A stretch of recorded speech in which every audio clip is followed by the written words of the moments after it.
এই প্রাণিক হিলিংটা আমরা শুনি, কিন্তু কি এটা? যেই প্রবলেমের জন্য সারা জীবন আমরা সাফার করি বা মেডিকেশনের মধ্যে থাকি, সেটা হিল হয়ে যায়। একদম। তো আমাদের যেরকম একটা রক্ত মাংসের শরীর আছে, তেমনই আমাদের একটা ঊর্জার শরীর আছে, যেটাকে আমরা বলি এনার্জি বডি।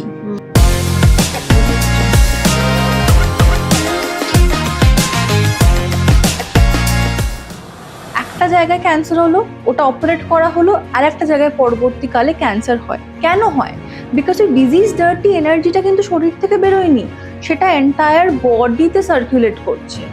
সেক্ষেত্রে প্রাণিক হিলিং প্রচন্ডভাবে এফেক্টিভ। ডক্টর বলেছে যে সে হয়তো 3 মাস, সে 3 বছর, 3.5 বছর, 4 বছর সে রয়েছে, ভালো রয়েছে, অ্যান্ড পরে গিয়ে একটা পেনলেস ডেথ। আর কাটা দিয়ে দিল, রাইট? এনার্জি আছে বলেই, ঊর্জা আছে বলেই সে জ্যান্ত। শরীরে কিছু প্রবলেম হলো এবং সেটা অনেকটা সাইকোলজিক্যালিও আমরা ভেঙে পড়ি। কি আছে যে শরীরটাকে ধরে রাখে? অ্যান্ড এই প্রশ্নটা আমাকে একজন হার্ট সার্জন বলেছিল যে এই জন্যই আমি প্রাণিক হিলিংকে বিলিভ করি, বিকজ এনার্জি বডি তো আছে।